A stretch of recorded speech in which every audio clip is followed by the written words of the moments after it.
CTV's W5. A thriving coastal city devastated in an instant. It's going to blow up any moment.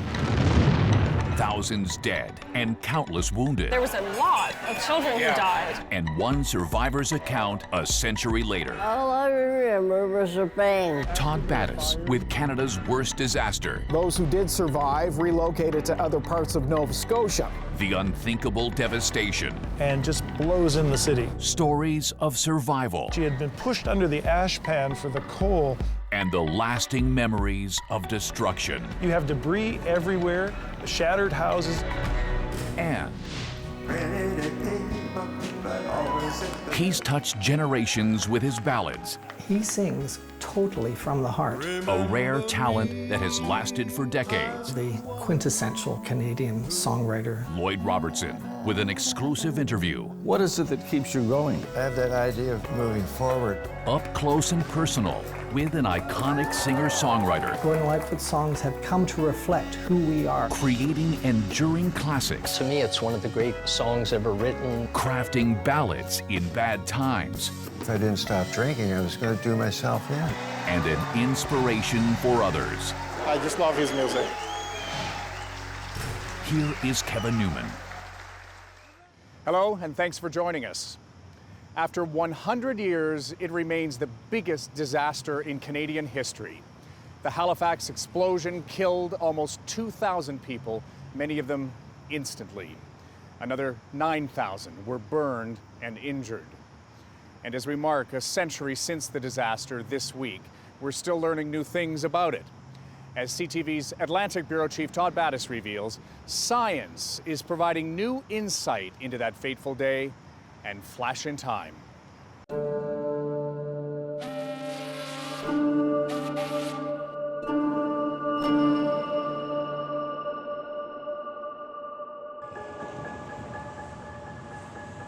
Like any modern city, morning in Halifax moves at a hurried pace. Though atop its stately City Hall, a clock stands still, stuck in time, just as it has been for a century. On a December morning in 1917, the port city bustled, satisfying the demands of a country at war. Oblivious of the horrors set to strike 4 minutes and 35 seconds after 9 o'clock.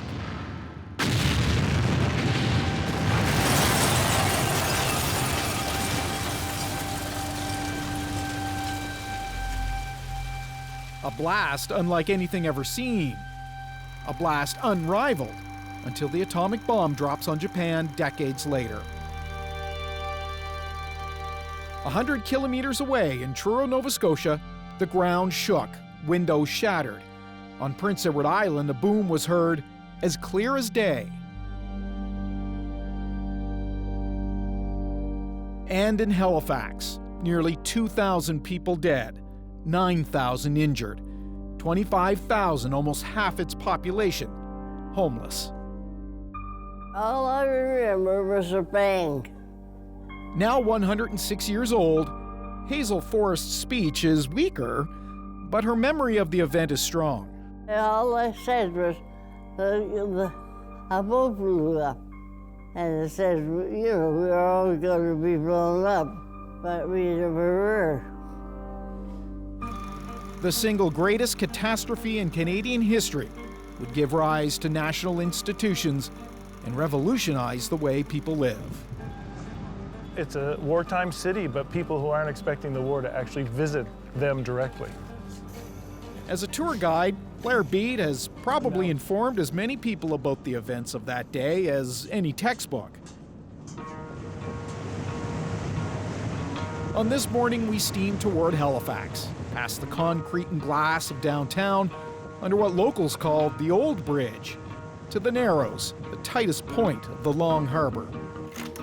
A century ago, these waters were choked with ships feeding the insatiable appetite of a global conflict that for 3 years had been devouring all the people and goods it could get. But Halifax benefited. Its population swelled to almost 60,000. Soldiers, sailors, workers, and their families crammed hillside neighborhoods. What would have been going on? Cue the horn. You would have heard whistles of employment at the sugar refinery, at the foundry, lots of noise on the harbor as the morning starts for work. And people would have been getting ready for morning. They would have been in their homes, putting a little bit more coal in the kitchen stove. Kids would be slowly doing their chores before going off to school. And making its way up the harbor, the Mont Blanc. A French ship laden down with explosives, 2,000 to 3,000 tons of raw materials used to produce the ammunition to kill Germans. TNT, it had picric acid, it had gun cotton as well. Roger Marsters is curator at the Maritime Museum of the Atlantic. The vessel carried a deck load as well, a deck load of benzol, of petroleum distillates, which could, under the right conditions, in effect act as a detonator to this high explosive cargo.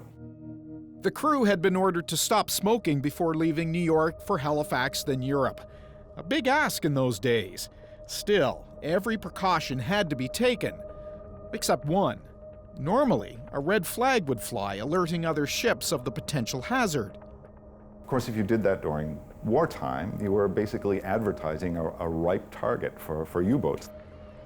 Heading in the other direction, the Emo, a Norwegian ship which, unlike Mont Blanc, boldly declares its cargo of aid for war-torn Belgium. It's mostly empty as it leaves, swerving as it goes, avoiding boat traffic in the Narrows. Then, coming out of the sun, Mont Blanc.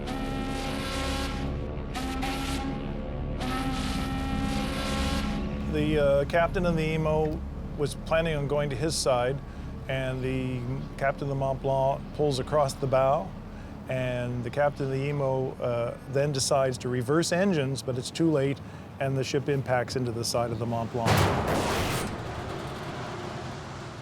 It was a bit of a fender bender in a way, but a fender bender sufficient to ignite that deck cargo of petroleum distillate. And these barrels of refined petroleum. It's ordered abandon ship, and they get into the boats and they head for the Dartmouth shore. Immediately abandon ship. Immediately abandon ship. There's no idea of let's decide to put out the fire, let's redirect the ship somewhere onto the empty shoreline rather than the populated shoreline. Nothing. It's really immediate, their decision that, hey, it's going to blow up any moment. It's on fire, and we know what's on board. The munitions ship, now shooting flames, drifts to the Halifax side. People in the north end of the city go outside or to windows to watch the fire, unaware of what the 5,000 degrees Celsius inferno on board is about to unleash. And the Mont Blanc blows up into the sky and scatters. A cannon over on that hill, an anchor over on that hill, and just blows in the city. People talk about there being this sort of sheet of lurid greenish pink flame that emanated from the former site of the Mont Blanc. Hundreds of Haligonians are incinerated. A mushroom cloud soars above the city. A shock wave rips through anything standing. A tsunami washes buildings, boats, and bodies into the water. An indigenous community is wiped out. Hot steel, ash, and oil rain down. Stoves in homes topple over, sparking fires. Little fires at first, but there's no one to put them out. The fire chief is dead, the deputy chief is dead, the fire wagons pulled by horses haven't yet arrived. Confusion, which way do you run? And then the hill is in flames. And one house being close to another house burns and burns and burns. Inside, people dazed, injured, trapped under rubble. Screams are heard everywhere. Nearly 2,000 are killed.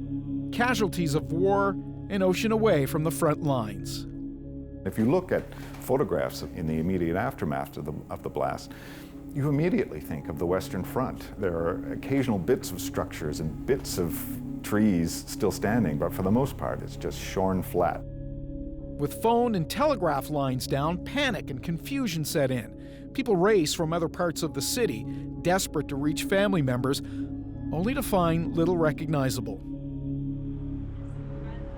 We meet historian Claire Halstead at one of those spots. This was a particularly hard-hit street, Veith Street. Indeed, yes. Over 60 homes were destroyed and 150 people died on this street. Wow. And we're in front of this home for a specific reason. Yes, this is the home of the Hinch family, Joseph and Mary. They had 10 children, and Mary didn't seem to be at the home at time because all the family burned alive. So Joseph, the 10 children, and she came home and everyone was gone.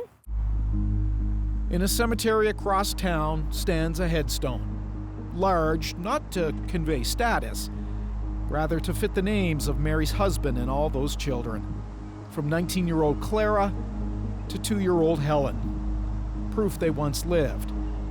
Others, buried with no marker at all, are now being remembered. In many cases, victims' entire families sometimes were buried in a plot marked only by a simple cross, which of course long disappeared. Their names are on many of these wooden stakes. James Blackburn, 37, with his son, 11-year-old James. There's Peter Walters, 37, with his son, Peter Jr., 4 years old. And it goes on and on throughout the cemetery. Immediately after the explosion, many people suspected the Germans and thought an invasion was imminent. After all, U-boats skulked just offshore, and stories swirled of German spies roaming Halifax streets. Mostly, there was terror and trauma from what they were seeing. Everyone's sort of in this stunned sense of shock, and then people start clamoring, looking for people. I know that some of the scenes that ensued in those hours immediately after the blast were really horrific. Perhaps none more ghastly than what Chester Brown wrote to a friend. Bodies are found in thousands of pieces. One man was found with side of his face blown off, yet living, and he had gone insane. And when he was found, he had been digging in the mud, and what did he dig up? But the head of a woman, and he juggled it in his hand and laughed and laughed. Residents of nearby damaged Africville among the first to help, but getting to survivors proved difficult.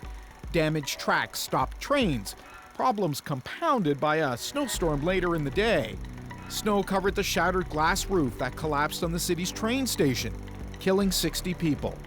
Glass became projectiles, inflicting widespread and cruel injuries on those gathered to watch the boat burn.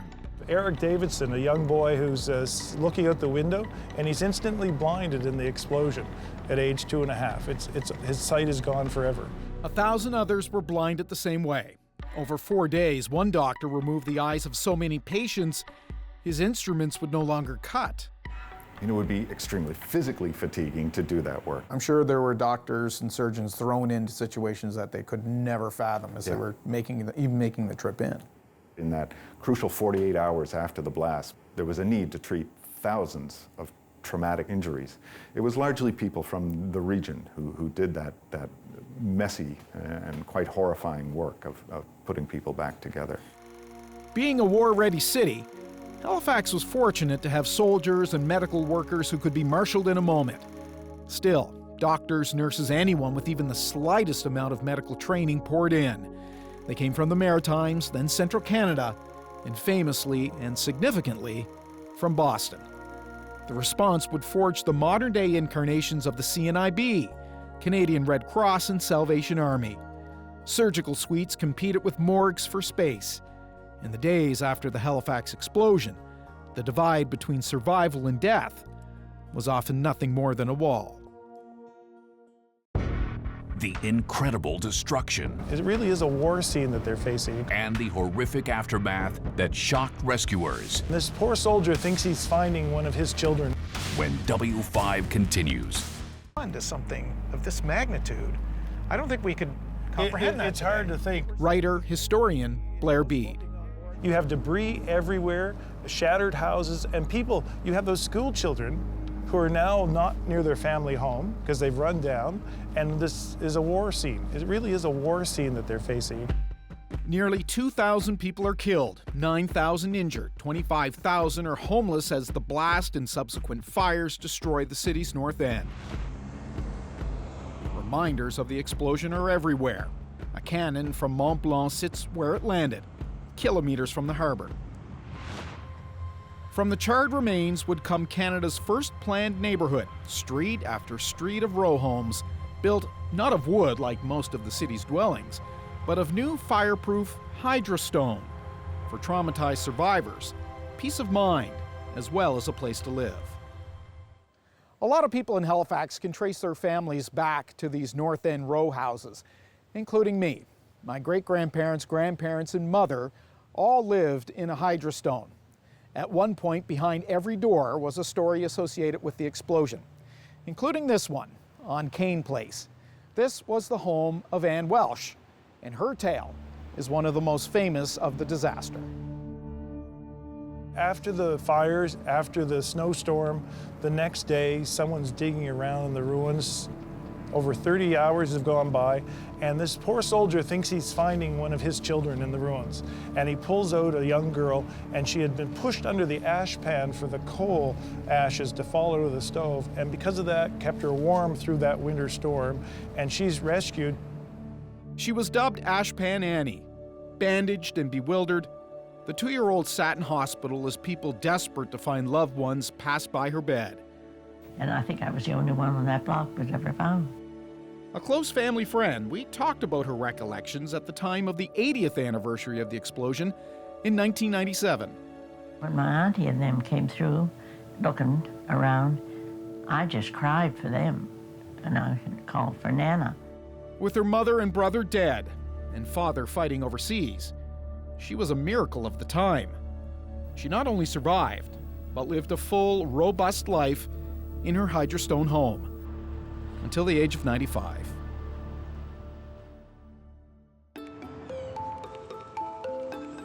The area has become one of Halifax's most desirable neighborhoods. We have different turns in history, in the field of history, and one of them is the digital turn. Historian Claire Halstead is building a digital database of the explosion. Estimates of the death toll have fluctuated over time, from between 1,600 to 2,000. Her research has found 1,935 people were killed. Particularly sad, the number of young victims. We've got stillborns, and then we have newborns as well, and then infants and children, and then adolescents. So within that 5 categories, there was a lot of children who died. One child who survived? Hazel Forrest. You're fast. 6 years old that day, she vividly recalls something her cousin said as they walked to school. What did you hear? They were having some kind of a test, and Seymour said, I wish the damn school would blow up. And at that time, the school did blow up. Today, 106 years old, one of the last survivors, it's not just scenes of the disaster that come easily to her. Halifax will remember the 6th of December as the Memorializing sailed up the bay. With 2,000 killed, all our hospitals filled. The people were all in a dread. Next day, a blizzard that froze to the gizzard, where rescuers searched for their dead. A children's ditty, a light take on a dark time. As Hazel headed to school that morning, a British sailor was serving on the Acadia, a vessel in harbor that survived the incident, now an exhibit at the Maritime Museum of the Atlantic. Frank Baker witnessed the tragedy. His account of events, dated December 6, is believed to be the only one written that day. Our first impression was that we were being attacked by submarines, and we all rushed to the upper deck, where we saw a veritable mountain of smoke of a yellowish hue, and huge pieces of iron were flying all around us. His family in the United States just discovered his diary and donated it to a Dartmouth museum. It's now on display. Over several pages, he described what played out around him on the water and on shore. We visited the part where the fires were at their worst, and it's beyond me to describe the absolute terror of the situation. For miles around, nothing but a flaming inferno, charred bodies being dragged from the debris. What Baker experienced was the result of a chemical reaction aboard Mont Blanc. At a research facility in Rhode Island, explosives experts recreated a scaled-down version of the blast. Discovery Channel's Daily Planet filmed the results.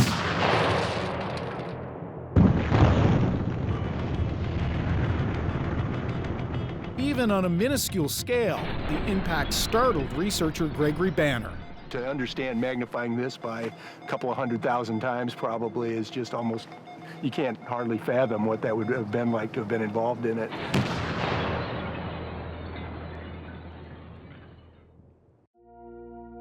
Today, atop Fort Needham Park, a modest memorial to the thousands of Haligonians killed that day.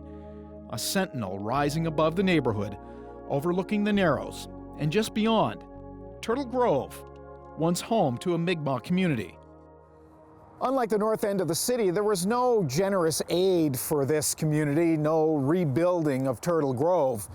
Those who did survive relocated to other parts of Nova Scotia.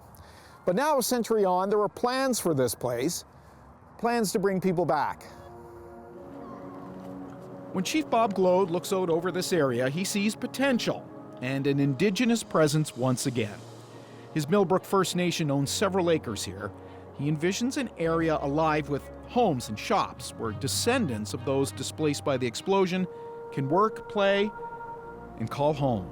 There hasn't been a lot of information that has been well documented and recaptured for this particular area, but there is some, and those are things that we want to ensure that we recapture and we retain and that we share with the general public as well.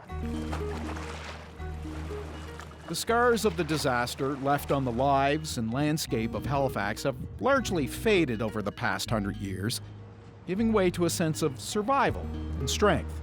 The city's undergone a huge transformation. It has. How does it continue to affect Halifax today? The role of the explosion in creating that sense of civic pride is something that's still very much alive. And it's a rather grim civic pride, but I think it speaks to the stoicism of the people. Throughout Halifax, concrete reminders of the devastating wartime event abound. They're in the background of the noise of daily life, grounding the place in a moment, even as time moves the city further and further from its darkest hour. And that moment became the standard by which all blasts after it were measured. Even the atomic bomb dropped on Hiroshima. In 1945, Time magazine wrote that it had the power 7 times that of the Halifax explosion. There's a lot more W5 straight ahead. Sharing his passion. Allowing us to share his stage for so many shows is generosity beyond belief. When W5 continues.